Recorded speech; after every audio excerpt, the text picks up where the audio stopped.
Welcome back. Yeah, we were discussing about sadness. I think let's wait for some time for Sapna to join back. Meanwhile, hi Meenu,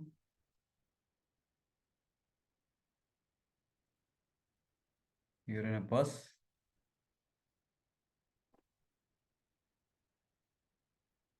Am I audible, guys? Yeah. Yeah.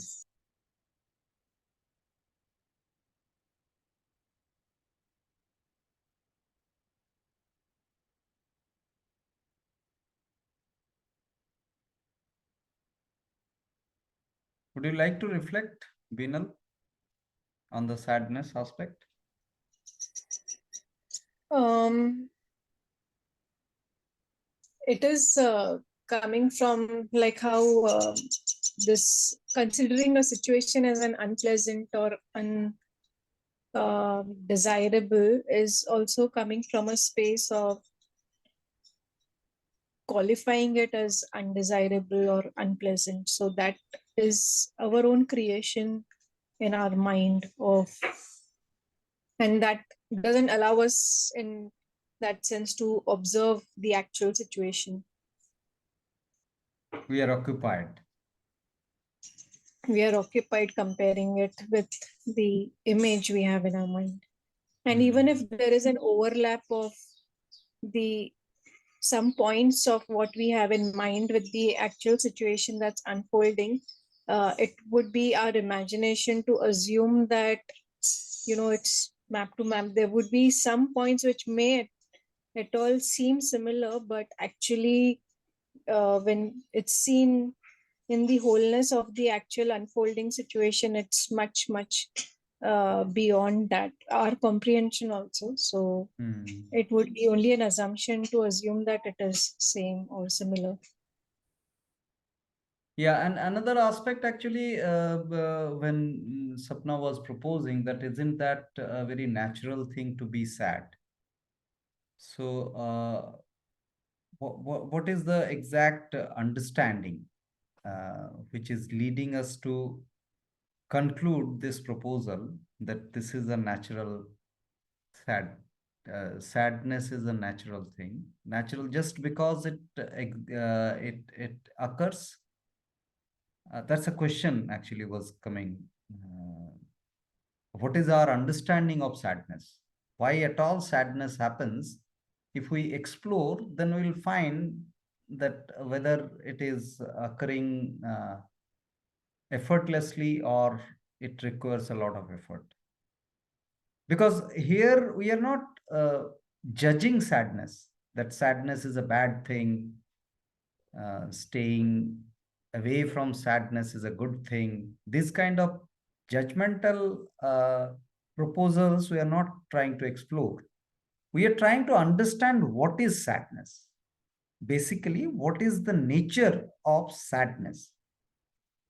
Whenever somebody is saddened, why at all one is saddened?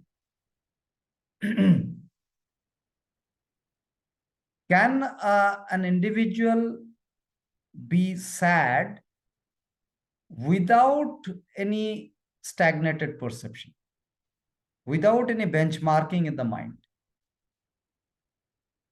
There is definitely mismatching of the expected benchmark and the actual experience. And that is why this particular sensation of sadness is occurring. Now, it's pointless to term that sadness is very natural just because it occurs. At the beginning, we tried to explore the meaning, the very meaning of natural. So we are really not interested to explore something natural or unnatural on the basis of its existence or its presence in nature. How effortless the fitment is. That's the basic premise of considering something natural. So if there is some benchmarking that is operating for the consideration, then it is a lot of effort. Why? Because an illusion is considered as truth. It is as simple as that. This is in one hand, this is a mouse, and other hand, there is an apple. So to see an apple here, to establish an apple here, I have to create that apple. And this is already there. So this is a factual aspect, and this is an idea. Now, to establish an idea as a fact, I have to put a lot of effort. Not to anyone else, but to myself. I have to establish this as a fact to myself to begin with. And that's where the belief starts. Belief functions in this considering an idea as a fact. All sorts of beliefs and disbeliefs actually operate in considering some or other idea as fact. Do we see that?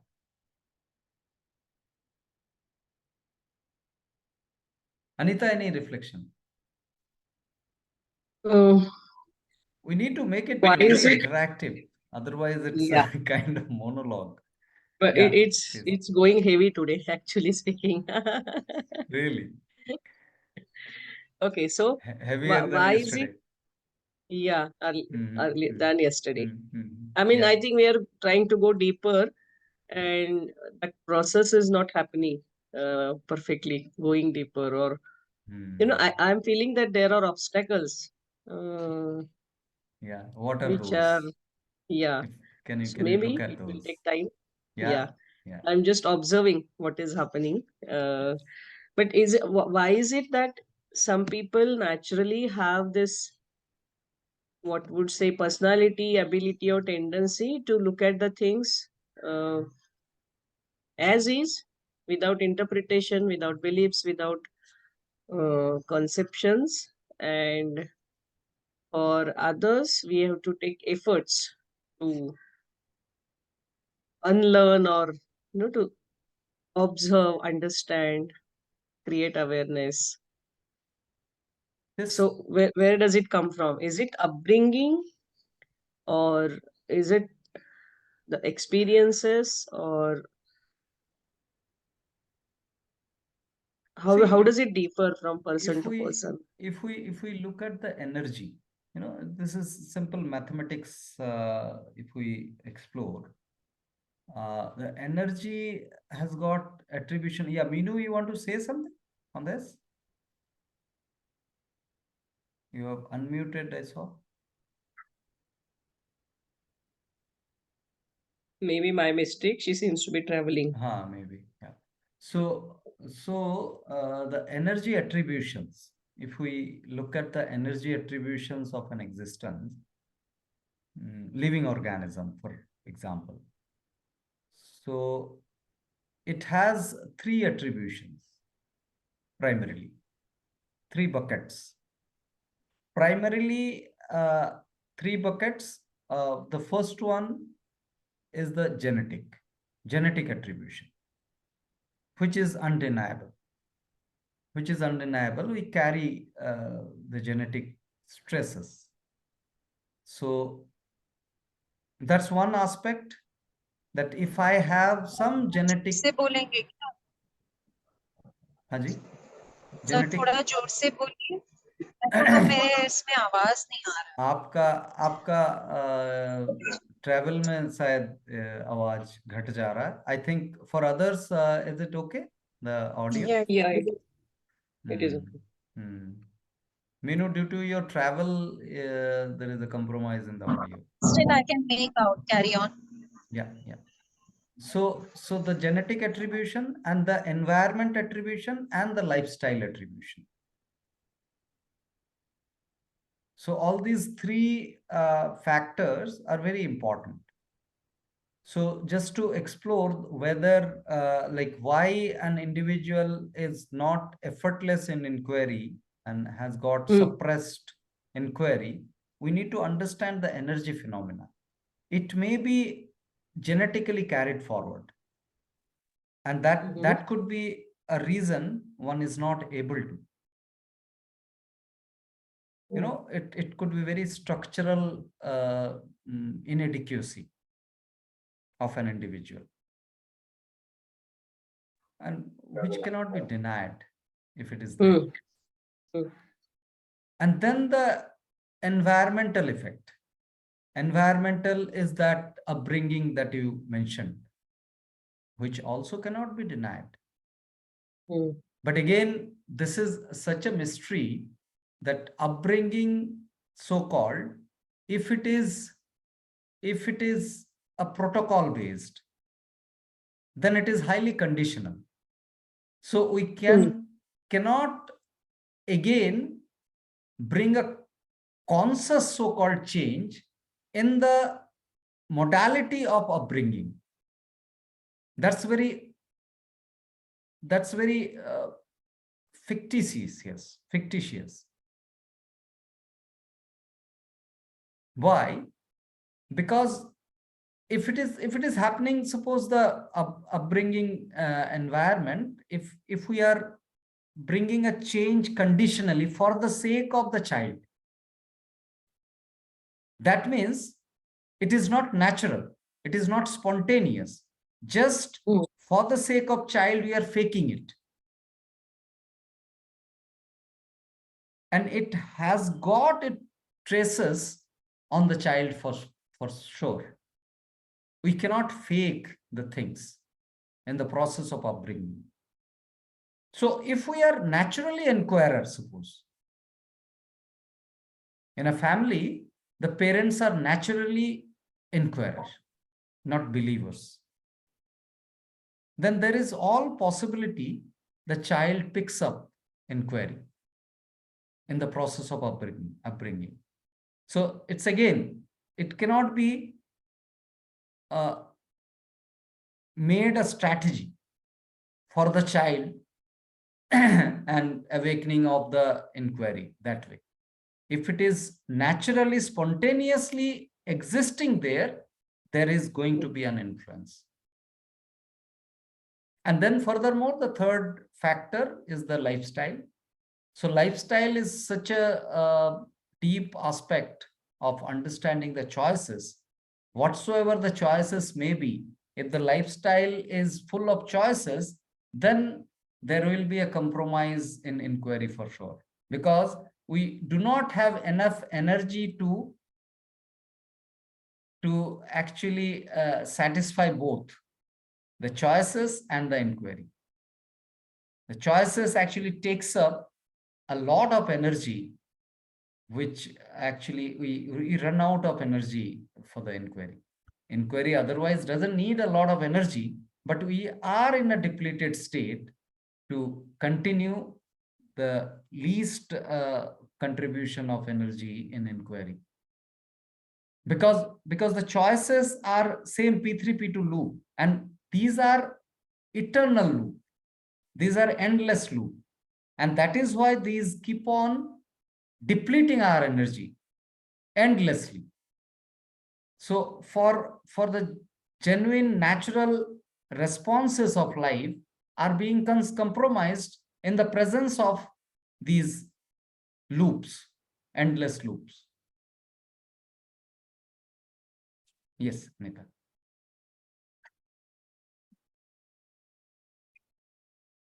Yeah.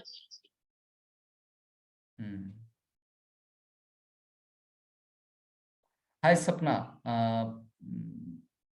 Welcome back.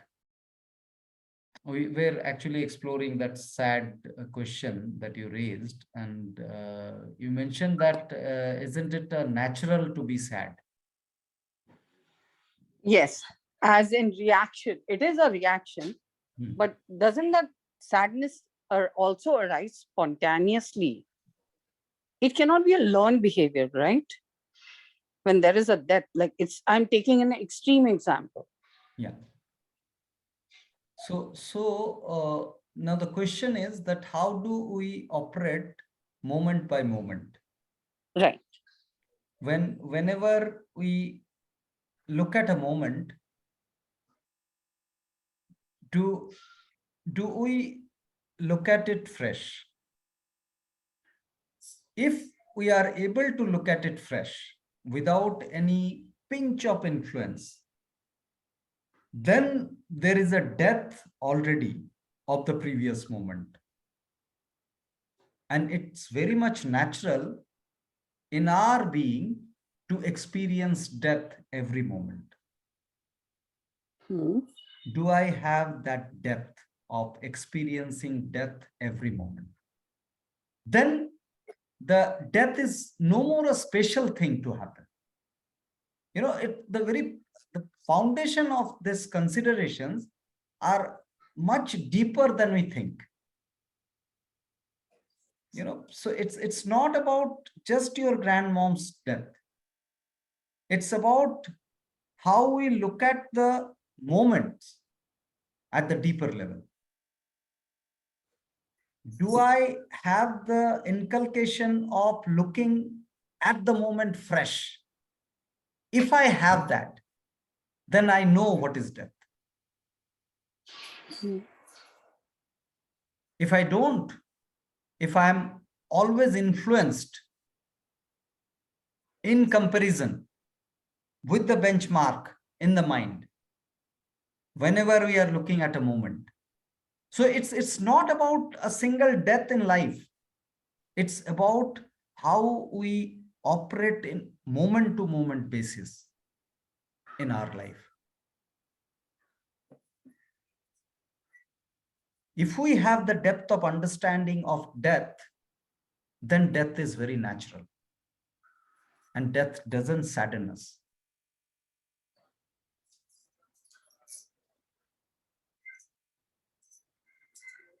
So you mean to say the sadness aspect of it comes from, see, I had a deeper understanding of death.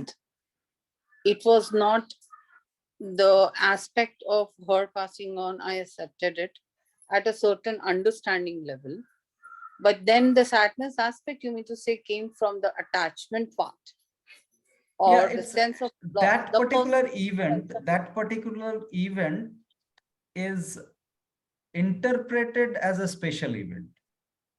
Okay. You know, and in nature, there is no special event.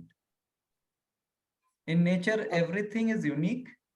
The speciality is a psychological construct. Anything that we consider as special is nothing but psychological construct.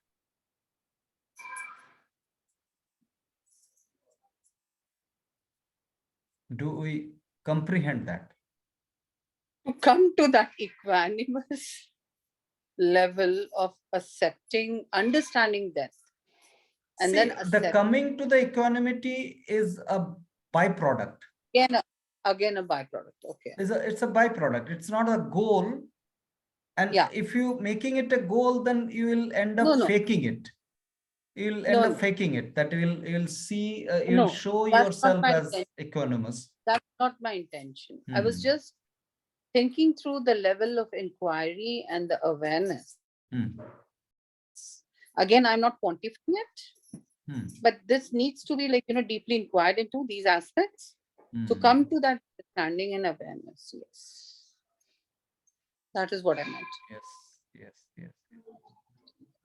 Sir, in the case of death, the sadness can also occur not due to attachment, but sometimes we feel vacuum in our life.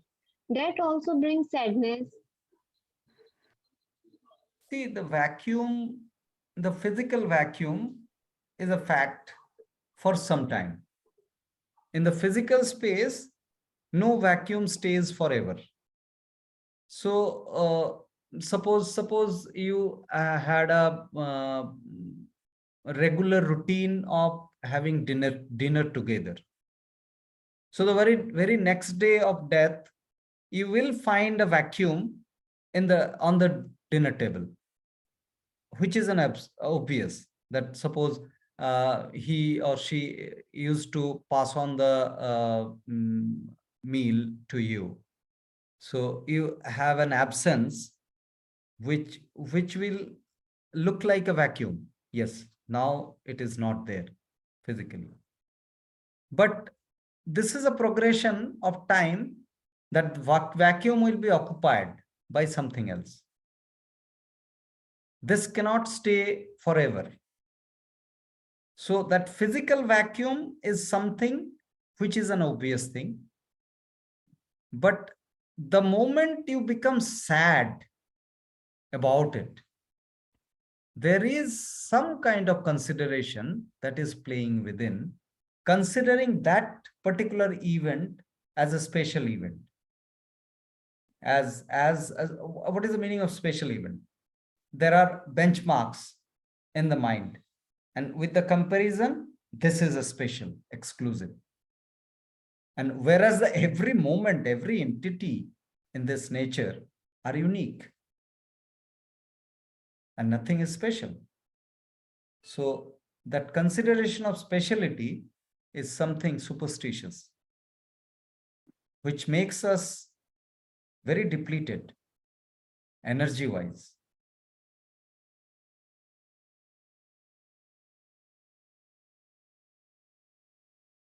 And as we were trying to understand that it is not only a case of a single death, it's about that framework of consideration. It's a bunch of grief, bunch of emotion, bunch of anger, bunch of fear that we carry in the same framework. So, which lead us to a frustrated life, anxious life, depressed life altogether. Unless there is a revolution in the way of observation, these cannot go off. We'll linger, we'll keep on justifying the things, and we'll keep the things within. This is a very radical way of dropping the things altogether. If it is dropped altogether, then it is dropped. It cannot happen one by one. That today I'll work on anger, tomorrow I'll work on fear, next day I'll work on anxiety. It doesn't occur that way. Cannot occur.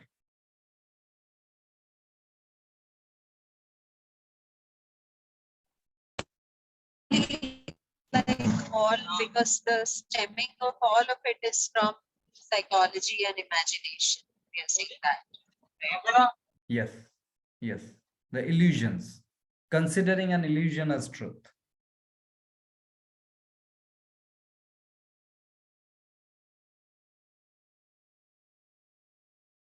So the very foundation of all the emotions that we experience in our life is illusion.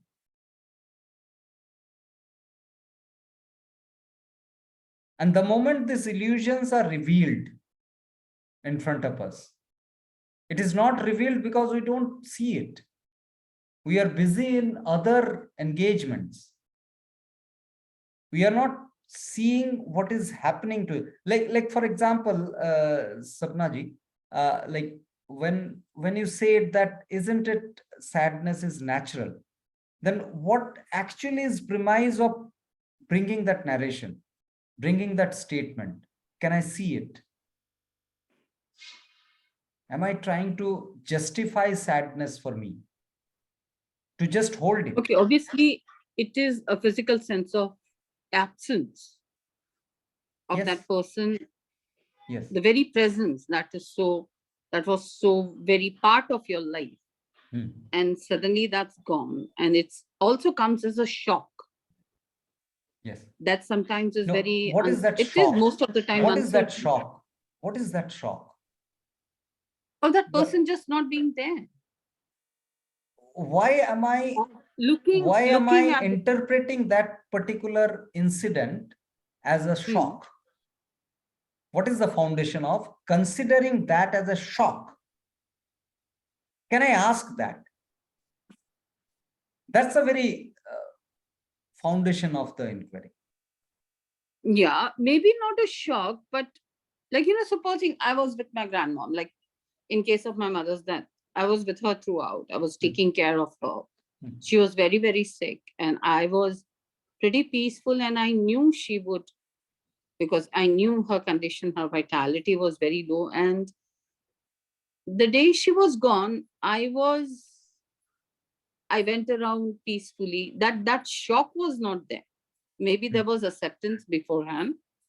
So, but when I saw her dead body, what we term as dead, that there's no prana in it, and all the rituals involved, and everything, and when they were taking her away, we were going in the procession, and I actually went to the Shamshan Ghat, and I actually found it very beautiful that this is a natural progression of life. But when I came back home post that, and that physical aspect, it is not just physical, isn't it?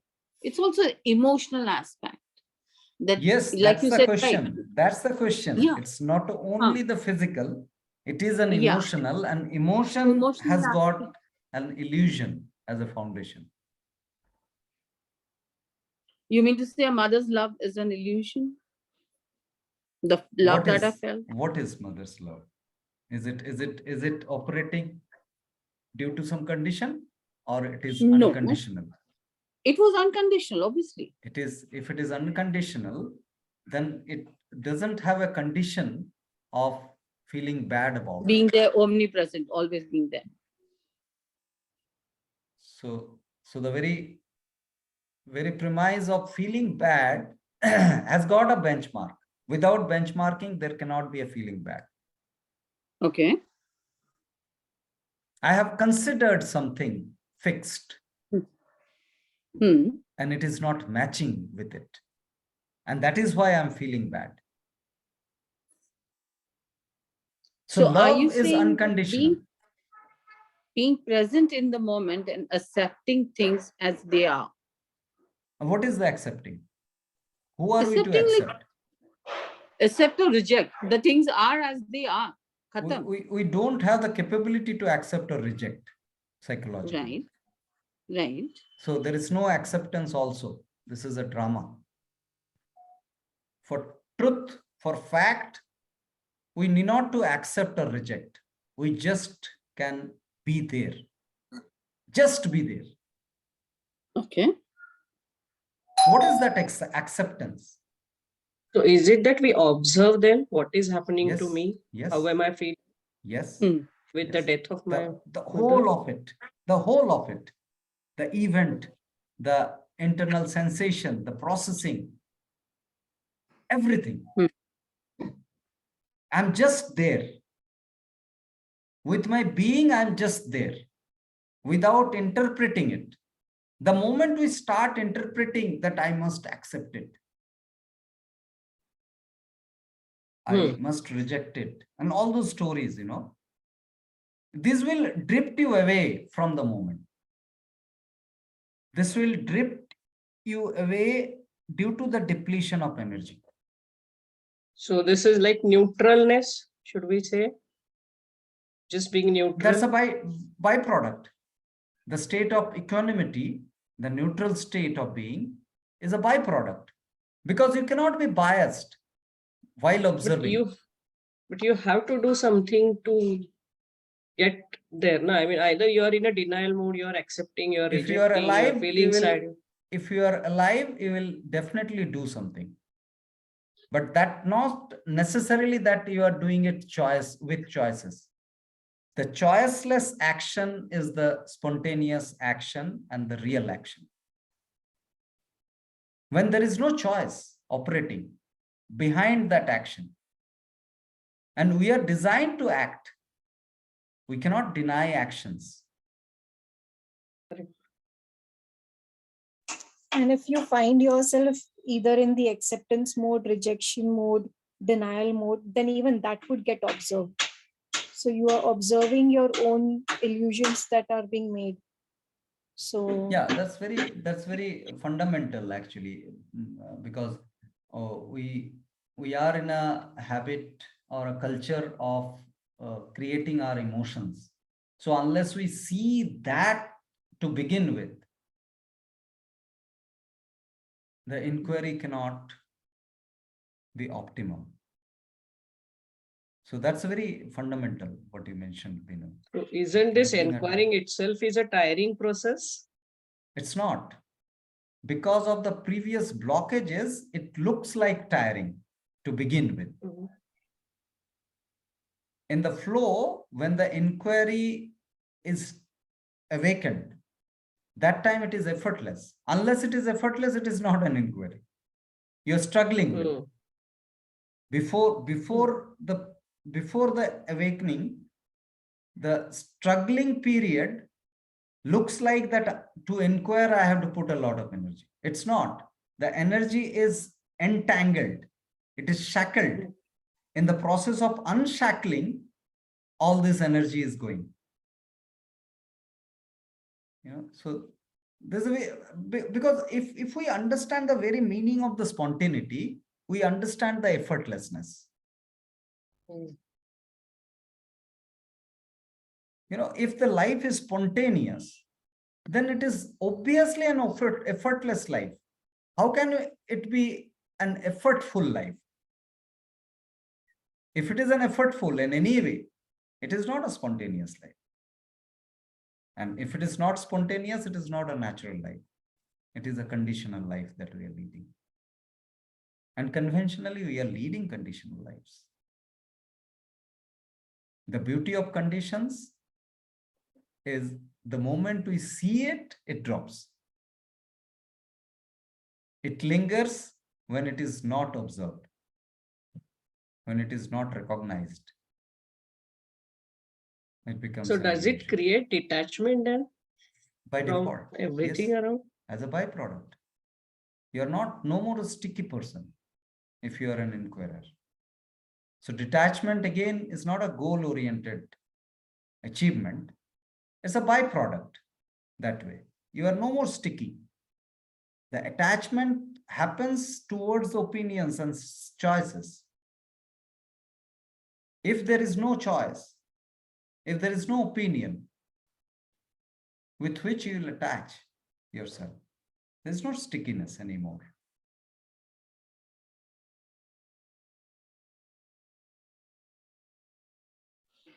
also So- the example that we were discussing, that it's the death of a person whom one is close to, which is why I became sad. But that's just our own act. So it's not that incident that made you sad.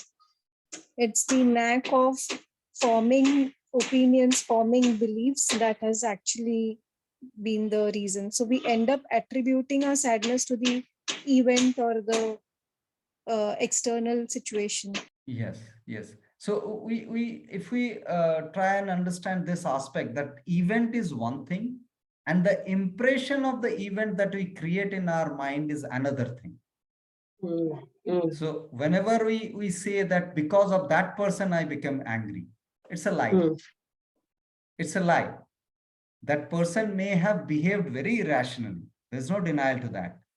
But the impression that you have created in your mind, that is the reason of you become angry, not that individual.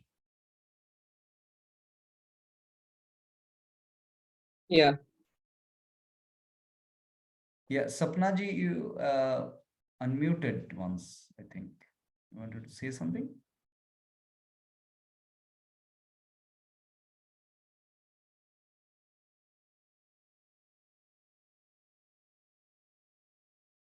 You are Right. mute, Sapnaji. So will we get a chance to hear two stories of different participants who have maybe done this process for a while? And Those are deceptive in nature. okay. Doesn't have any value for us. Am I we audible now? may. Yes, you No? are now, Sapna. Sorry. continue. Okay. So is it has to be one's self process or one's own Yeah, process? You mean? unless it happens through this self, through this existence, it doesn't have any value. If somebody could achieve something, applying this in life, what does it have a value as a value for me? It doesn't have any So value. you might say that this person has reached from here to there, so I also have chance of. Yes, and I end up imitating that person. Do you see that? So there is no uniqueness in my journey anymore. And also, it becomes a goal to reach from point A to point B. Yeah. That point B Yeah. becomes a goal again. And in nature, there is no stationary point. It's all dynamic. Everything is Very changing interesting. every moment. Yes, Sapnaji. Okay, so the whole inquiry, from what I understand right now, is into being in this, of being natural, or I don't know how to put this across, as in the inquiries into natural living, right? Yes. Living naturally, and what is it Yes. unique to that own In the life? psychological space, primarily, we are trying to explore. Yes. Yes. Yes. So we have a few seconds left actually in this morning slot. And we are rejoining at 3 sharp.